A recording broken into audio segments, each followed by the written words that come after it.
Hey guys, welcome back to the channel. Today I'm going to tell you 7 reasons why you should not buy a Chiappa Rhino and instead buy a Ruger SP101. Right? First, the Chiappa Rhino. Gun is safe. Okay, reason number 1.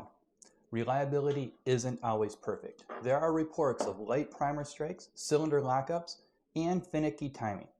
It's not the gun you hand to someone to trust when your life depends on it. Number 2, complex internals.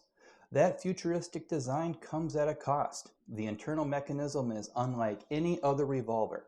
There are lots of small parts, tight tolerances. It's not something you want to detail strip without a gunsmith's patience and experience. Number 3, trigger feel varies. Some love it, others describe it as gritty with a long reset. The double action pull can feel odd until you've spent serious range time with it.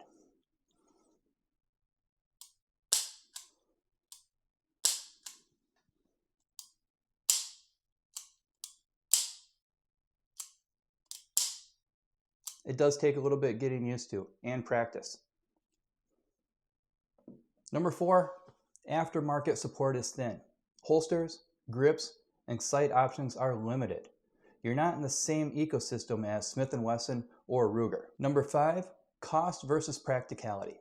It's pricey, over $1,000, and for that, you could buy a proven revolver and a case of ammo and some range time. You're paying for design novelty more than battle-tested function. Number 6, aesthetics are divisive. The sci-fi blaster look turns heads, but it's not always in a good way. For some folks, it just doesn't scratch that classic wheel gun itch. Number 7, weight distribution and recoil impulse feel strange.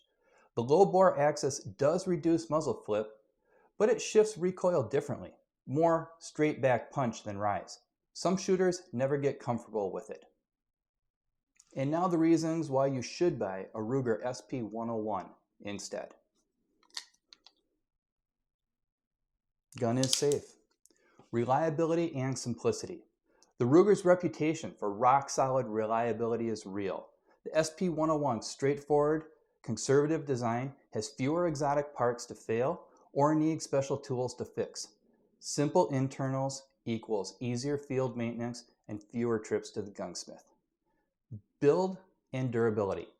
Tough stainless steel frame and cylinder. It feels like it'll survive real use and rough handling. Ruger's quality control and long history with wheel guns means parts and service are easier to source. Trigger and shootability. Trigger geometry is familiar and predictable. Many shooters find the double action pull and break more usable out of the box than the Rhino's unusual feel.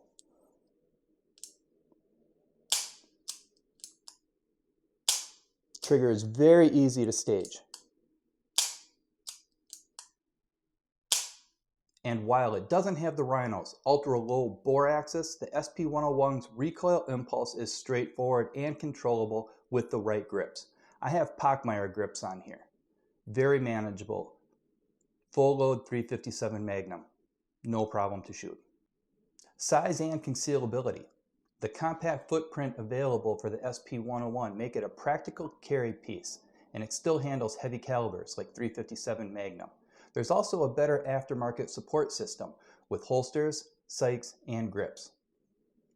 Caliber and flexibility. Common in 357 Magnum and 38 Special. You get real stopping power and the ability to run light 38 Special loads for practice. It's a good balance of power versus shootability for a small framed revolver.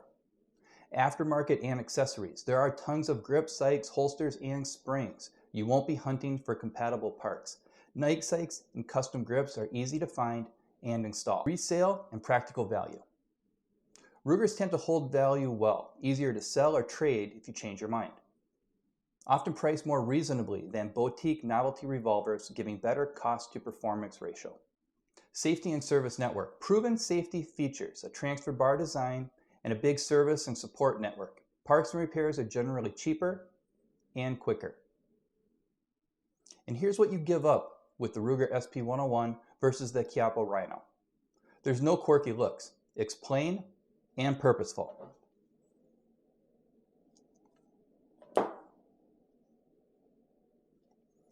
Less extreme muzzle flip reduction than the Rhino's design might offer, but many shooters still prefer the SP101's predictable recoil. So here you go, the quick verdict. The Ruger SP101 is rugged, predictable, easy to maintain. The Chiappa Rhino, a novelty design with a niche appeal. So what would you pick?